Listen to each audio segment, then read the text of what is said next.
Bom dia, pessoal. Nós estamos aqui prontos para dar sequência ao nosso programa, né? Vocês acabaram de fazer a 8 ao longo da semana e das próximas aulas.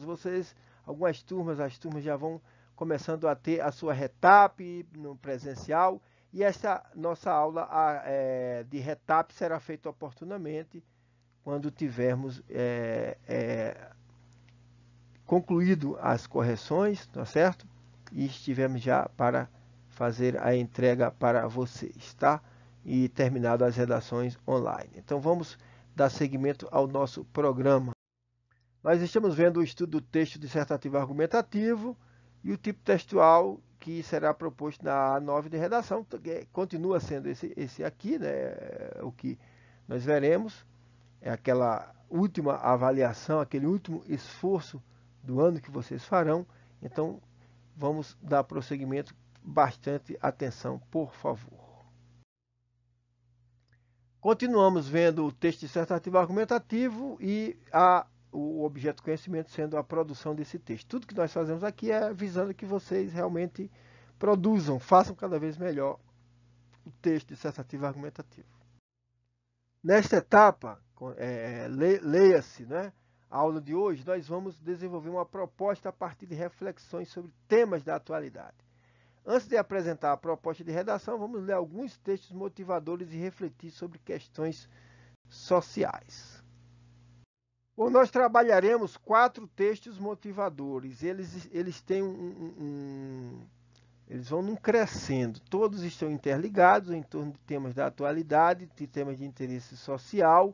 E vamos começar com este. A partir deste, nós vamos chegar até o texto 4, que é o mais abrangente, mas que tem uma ligação total aqui com todos os outros no escopo maior. Começamos com esse texto, Round 6, os ingredientes da série que pode se tornar a mais vista da história da Netflix. Mesmo que você não tenha assistido a série ou visto os memes que dominam a internet, é bem provável que você tenha ouvido falar de Round 6. Esse é um texto de Wei Yip e William Lee e foi publicado na BBC News, né, o site da BBC. Vamos a ele. Muita gente tem falado do thriller ultraviolento que se tornou um gigantesco sucesso desde que foi lançado na Netflix há cerca de 2 semanas. Na verdade, a série sul-coreana, centrada em um brutal jogo de sobrevivência, está a caminho de se tornar a série original mais vista da história da plataforma de streaming, superando a romântica Bridgerton. O mote da série não é exatamente novo, mas a força visual da produção, os personagens com os quais o público se identifica e a visão perturbadora da natureza humana cativaram o público ao redor do mundo. Então veja, ele já faz uma situação aqui, está falando especificamente de uma série que é a Round 6, né? E situando essa série dentro da plataforma de streaming, no caso aí, a Netflix, tá bom? Ainda naquele texto você tem essa parte aí menor, né, que é muito comum na imprensa, esses títulos parciais, digamos. No chamado Jogo da Lula, um grupo de 456 pessoas, endividadas e desesperadas, são atraídas para participar de um sangrento jogo de sobrevivência, no qual elas têm a chance de sair com o equivalente a 39 milhões de dólares, se vencerem uma série de 6 desafios. Os jogos são simples, brincadeiras da infância dos jogadores. E essa junção de divertimentos inocentes com mortes violentas prendeu a atenção dos espectadores. E aí citamos, entre aspas, né? As pessoas ficaram atraídas pela ironia de ver adultos sem esperança arriscarem suas vidas para ganhar um jogo de criança, disse Hwang Dong-hyuk, diretor de Round 6. Isso está disponível aí no site da BBC, como vocês veem. E aqui nós encerramos o primeiro texto. Vejo que ele é informativo, específico, de uma série de streaming que está fazendo muito sucesso. Agora vamos, digamos assim, aumentar um pouco o escopo. O texto 2 também trata da série Round 6, porém vocês vejam que desde o título já existe uma diferença de perspectiva.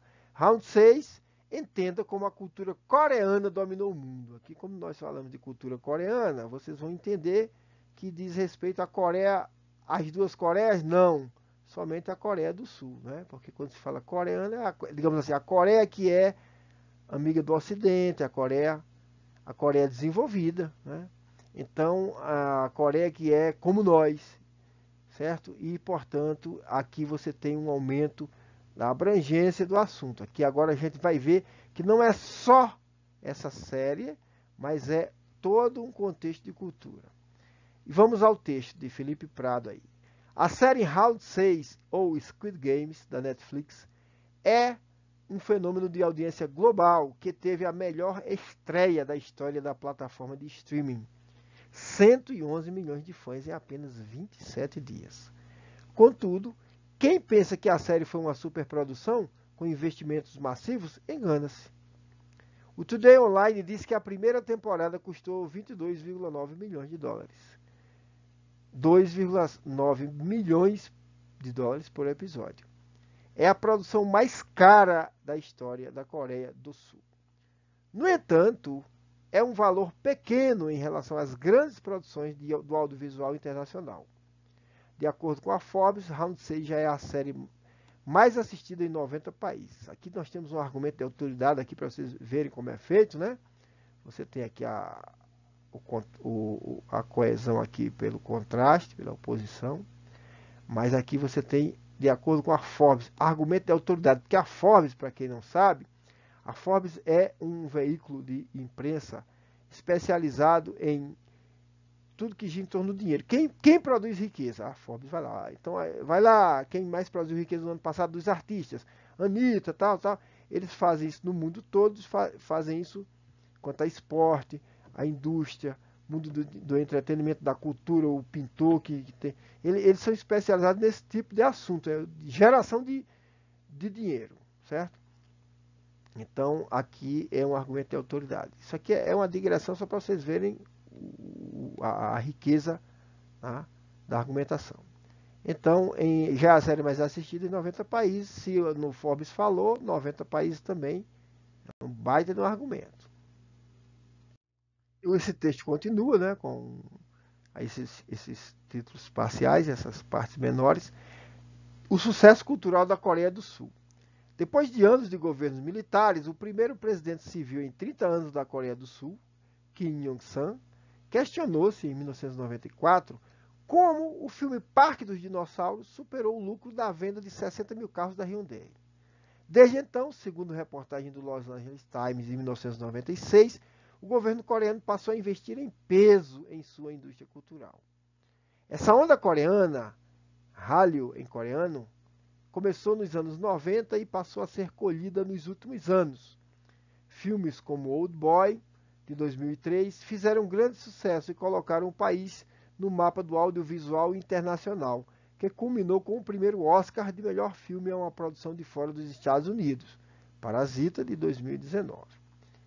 Aqui eu até faço uma digressão aqui. Essa informação não é completamente verdadeira, não. Vamos dizer assim, na cabeça do articulista, talvez, porque quando se fala filme de fora, produção de fora dos Estados Unidos, já houve muito filme produzido na Inglaterra, né?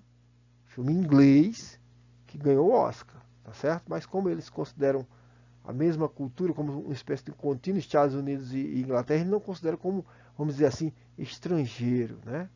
Por isso que chamou tanta atenção um filme tão de um país tão fora do centro aí, né? Tão excêntrico. Outro fenômeno global, a banda coreana, a banda BTS e o chamado pop coreano, K-pop, também são frutos de longo investimento pelo Estado na cultura. Em 2005 foram investidos 1 bilhão de dólares no gênero musical. Poderia ser também foi investido, né? Porque é 1 bilhão, né? Foi investido. Mas como você tem de dólares aqui, ó, implícito, né? Aí você pode dizer também foram investidos 1 bilhão de dólares no gênero musical. No entanto, estima-se que só o BTS movimente até 3,7 bilhões de dólares por ano. Só o BTS, né? Na economia do país. E aí esse texto 2 termina com essa partezinha aí, a desigualdade na Coreia. De acordo com o site The Conversation, o endividamento das famílias na Coreia do Sul aumentou significativamente nos últimos anos e superou o valor do próprio PIB do país, que é o maior de toda a Ásia. O abismo social entre os 20% mais ricos e os 20% mais pobres aumentou 50% desde 2017 e chegou a 116 vezes. O país enfrenta um crescente desemprego entre os jovens. Essa parte aqui ela segue, né, com mais detalhes para mostrar o contraste que existe entre um país cada vez mais rico, com a indústria cultural cada vez mais forte, se difundindo pelo mundo, e, não obstante, você tem, né, a desigualdade social profunda, então dizendo assim implicitamente que o problema não é só a geração de riqueza, mas também a distribuição, se ela é bem ou mal feita, né? Então aqui, ó, aumentou os 20%, aumentou 50% essa diferença, né, entre os 20% mais ricos e os mais pobres, aumentou 50%, né, e chegou a 116 vezes. Assim, o que as pessoas mais abastadas têm e o que as pessoas menos abastadas têm. A diferença é essa. Enquanto que países como a Suécia, eu creio que em algum momento, não sei se hoje exatamente, mas era algo como 4,5 vezes, né? A pessoa mais rica e a pessoa que menos ganhava, né? 4,5. Aí você tem 116. Talvez a gente não esteja nem tão longe assim, né? Mas eu creio que é uma situação muito extrema. Para dizer o quê? Desigualdade, né? O contraponto daquela louvação, digamos assim, daqueles dados sobre a indústria cultural e como ela. Isso não significa que o país é, como um todo, um país perfeito, né? Que é muito bom, muito frequente a generalização. Interessante aqui, isto é dinheiro, né? Ou seja, fez a citação da Forbes, né? Argumento de autoridade, porque ela também ela emula a Forbes, ou seja, ela procura fazer o que a Forbes faz. Tá bom? E assim termina o texto número 2. Bom, como vocês perceberam, o texto 1 tratava de aspectos mais fechados sobre o Round 6, essa série. O texto 2 tratou, a partir do Round 6, falou da indústria coreana, ou seja, o Round 6 se inscreve ou se situa dentro de um contexto maior, que é um projeto de país. Isso é interessante, que talvez é uma coisa que a gente tem dificuldade de fazer no Brasil, um projeto de país, né? E pelo menos num campo específico que vai até o fim, tem continuidade, não corta verba, etc. E aqui você já aumenta mais ainda a abrangência, porque aí você vai falar do fenômeno Netflix, que é algo que não se restringe só à Coreia. E quando se fala em Netflix, ele é a metonímia, ou seja, representa o todo, o conjunto das plataformas chamadas de plataformas de streaming, né, que é esse serviço, né, de produção cultural audiovisual através, né, de assinatura e tudo. Tá bom? E a partir desse momento em que eles começaram a se fortalecer, eles passaram a fazer suas próprias produções e não simplesmente reproduzir o que vinha dos estúdios tradicionais. Vamos a esse texto que é interessantíssimo, como uma cultura para vocês, e não serve só para esse momento, serve para toda a formação de vocês. O fenômeno Netflix é um texto de Jorge Fernando dos Santos. Tecnologia streaming revolucionou o mercado audiovisual e mudou os rumos do entretenimento. Sem dúvida nenhuma, a tecnologia streaming revolucionou o mercado audiovisual e mudou os rumos do entretenimento. É cada vez maior em todo o mundo a adesão aos serviços da Spotify, Netflix, Prime e de outras empresas do ramo. A nova modalidade de exibição de filmes e músicas tem crescido inclusive devido à pandemia de Covid-19, que fechou os cinemas e trancou o público em casa. O streaming permite venda direta, dispensa comerciais e oferece aos clientes um amplo leque de opções em domicílio. A pioneira da área de filmes pelo novo sistema é a Netflix, fundada em 1997 na Califórnia por Reed Hastings e Mark Randolph. Começou como locadora de vídeo. Interessante.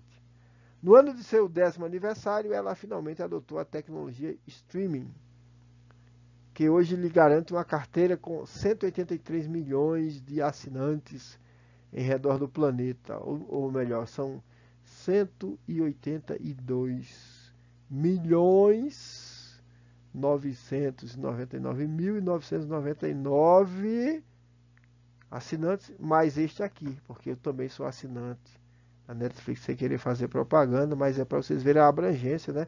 Até quem quer, né, se manter aí antenado, atualizado, vai para isso e não se compra mais DVD, não se compra mais Blu-ray praticamente, né, por conta dessa revolução que houve. É disso que o texto está tratando, né, de uma maneira mais, vamos dizer assim, louvativa ou implicitamente, né, dizendo que ela foi uma coisa boa. Vamos terminar esse texto. No final aí do texto, né, pelo menos a parte que nós selecionamos, nós temos esses subtítulos: Fim do monopólio, e passamos a leitura desse parágrafo. Por muitas décadas, Hollywood dominou o cenário, o mercado cinematográfico mundial. Além de investir pesado na produção de filmes e seriados para todos os gostos, os grandes estúdios criaram um poderoso esquema de lobby junto às distribuidoras, redes de cinema e emissoras de TV. A concorrência desleal inibiu a produção de filmes em vários países. De certa forma, o sistema streaming devolve ao mundo o que lhe fora roubado. Isso é interessantíssimo, né, pessoal? Aqui está disponível em Dom Total, tá? Esse site aqui. Isso é interessante, porque de fato, quando você vê hoje o que é que a Netflix está fazendo, ela está estimulando em vários países. Nós temos várias séries brasileiras que têm até sucesso, bastante sucesso, e algumas até têm mais sucesso fora do Brasil do que no Brasil. É o caso de 3% da Netflix, né, que a gente achou meio sem graça, mas no exterior a gente tem uma aceitação até maior. E agora mais recentemente Cidade Invisível, né, que coloca Curupira, toda a mitologia brasileira, embora com muitos estereótipos. O fato é que antes do sistema streaming, você não tinha, você tinha uma limitação maior a produzir. Você poderia produzir, aí precisaria do incentivo do governo e tudo, e muitas vezes a circulação ficava restrita aqui no Brasil. Com a plataforma de streaming, a distribuição já automaticamente ela vai para o mundo inteiro, para esses 183 milhões de assinantes aí, né? E de tudo quanto é país no mundo. Então é interessantíssimo aí o que ele está dizendo. Veja que a abrangência é outra, né? Agora não é só de um país, é assim, do serviço de streaming, da plataforma streaming se difundir e da plataforma streaming mudar o cenário da indústria cultural no mundo. Interessante demais esse texto. Agora nós vamos dar mais uma volta no parafuso, mas a abrangência é maior. Vamos lá ao texto número 4. Eu tenho certeza que vocês já terão ouvido falar aí de algum desses sujeitos durante as aulas do ensino médio, aí nas sociologias e tudo. O texto 4 é intitulado Cultura de Massa, né? Preste muita atenção, porque a abrangência já é maior ainda. Já não é só o que é o streaming. Aí agora você dá mais uma volta, dá mais né, um giro, sobe-se mais aí no ponto de vista. E aí nós vamos tratar da cultura de massa. E diz o autor, né, o termo cultura de massa foi cunhado pelos filósofos e sociólogos da escola de Frankfurt, considerados pensadores da teoria crítica, Theodor Adorno e Max Horkheimer. A ideia de cultura de massa perfaz uma noção de que existe um tipo de produção cultural industrial para satisfazer as necessidades de uma indústria capitalista, que vende os seus produtos culturais como se fossem algo que se compra em um supermercado, certo? Então nós temos aqui termos-chave, né? Nesse sentido, a indústria cultural apropria-se da arte e faz dela um subproduto produzido em massa para render lucros a uma indústria que pode ser cinematográfica, televisiva, musical ou das artes plásticas.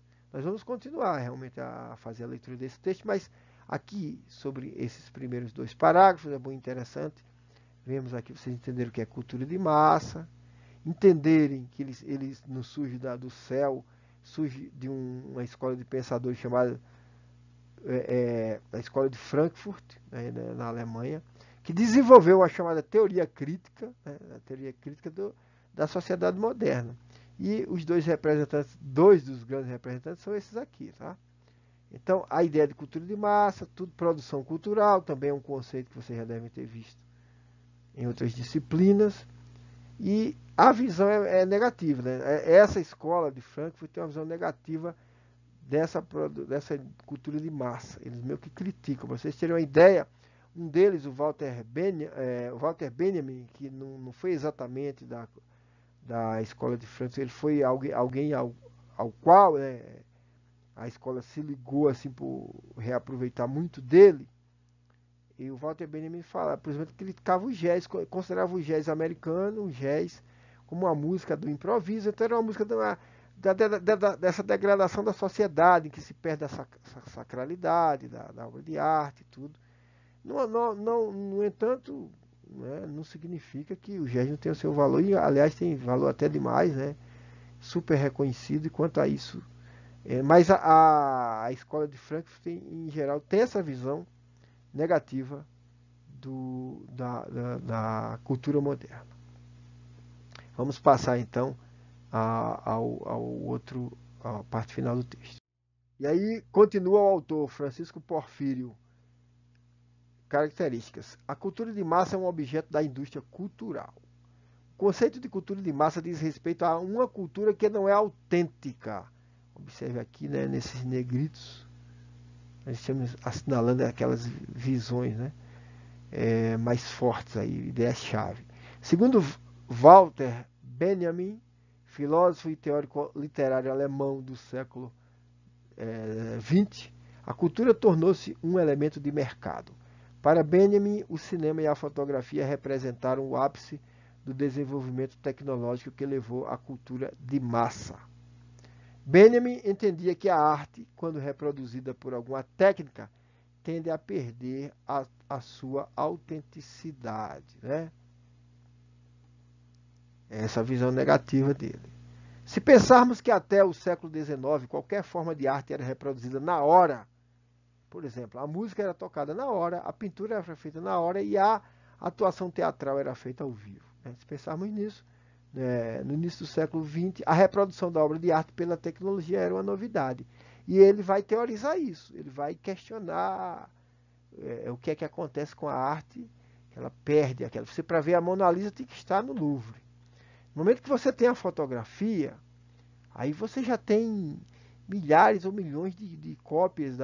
Por todo lado você vê a Mona Lisa, você tem a Mona Lisa. Hoje mais ainda, né, internet. Então tudo isso faz com que aquela aura, ele chama isso, é um conceito do Walter Benjamin, a aura se perde, né? A aura, aquela coisa de, eu vi a Mona Lisa, porque agora você não precisa ter visto para ter acesso até a versões, a memes da Mona Lisa, a versão de Botero da Mona Lisa, do Botero, o escultor e pintor colombiano, né, que pintava as figuras clássicas da arte, gordinhas e tudo. É isso que ele diz que se trata, essa cultura de massa maior. Está se tratando sobre esse conceito aí. Para vocês situarem dentro disso, plataforma de streaming e tudo mais.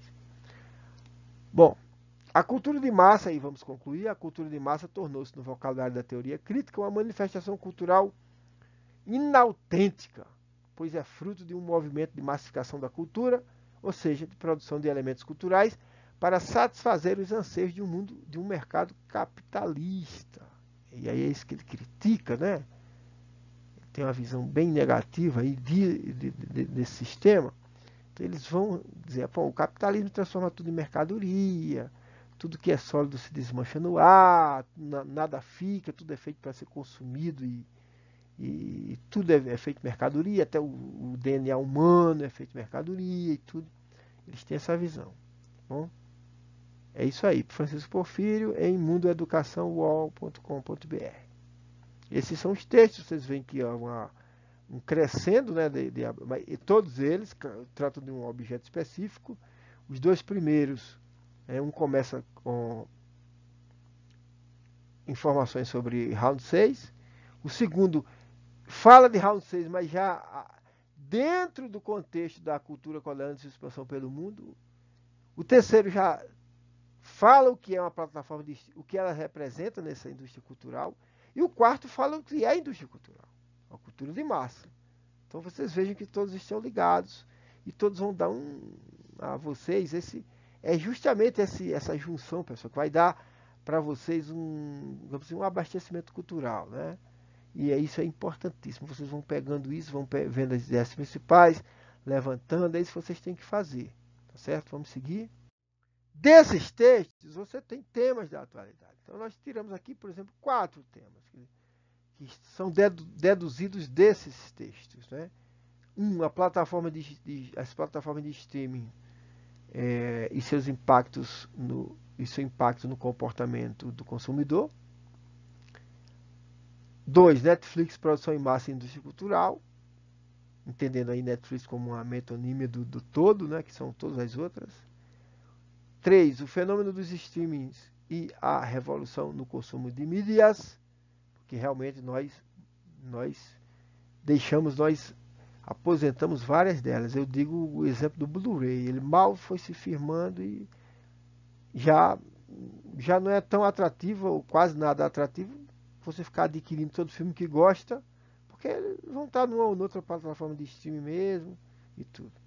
E a influência dos streams no comportamento da sociedade atual, né? Então, a sociedade profundamente impactada pelos temas que são recorrentes, pelas visões de mundo, mas sobretudo por essa facilidade de estar em casa e assistir um cabedal de filme muito grande, sem precisar cada vez estar desembolsando, né?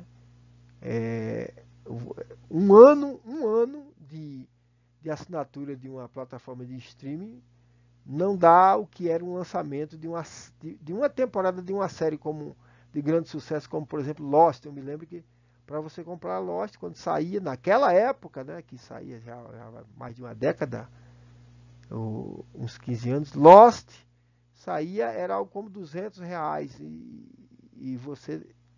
e na época R$200 era muito mais do que é hoje. Hoje em dia, para que você comprar uma série se você tem, né, séries e mais séries? Se não aquela exatamente, outras e outras, basta você assinar mais de um. Então é disso que se trata todo esse contexto dos textos da indústria cultural, e vocês fazerem reflexões, pensarem em tudo isso. Portanto, depois de verem tudo isso, você vê que se percebe a necessidade de refletir sobre faces da sociedade contemporânea e os desafios, né, desses problemas levantados. É preciso, além disso, apontar oportunidades de melhoria. Então, tudo quando a gente pensar, vocês têm que pensar o mais abrangente possível, mas sempre contextualizar, saber contextualizar no Brasil. Isso é importante, tá? Isso é importante. E sempre ver dos problemas que são levantados uma oportunidade de melhoria que você possa propor uma proposta de intervenção. Bom, depois de tudo isso, a gente vai aqui, fazer com que vocês reflitam. Nós temos sempre essa proposta de redação, certo? Vamos deixar em aberto, tá certo? O importante, que aí o que vai ser importante é que vocês vão a esses textos dados, selecionem, organizem, relacionem ideias principais, tá certo? O que vocês pensam de tudo isso, o que vocês pensam do que nós dissemos, o que está nos textos, porque a partir daí nós vamos seguir adiante, nós vamos dar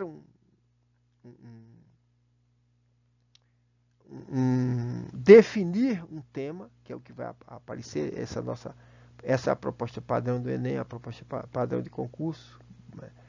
E aí, dado um tema, a gente vai dar um tema daqueles ali, né, ligado, que já estavam no parágrafo anterior, ou deduzidos dele, e nós vamos avançar aí nesse novo ciclo com o projeto e texto, assim por diante, certo, pessoal? Então é disso que nós falamos, tudo isso em preparação para a A9, tá certo? Um abraço. Então, o que nós deixamos para vocês é isso. Os textos motivadores trouxeram importantes contribuições sobre a sociedade contemporânea. Releia-os e selecione ideias que posso utilizar na construção do seu texto.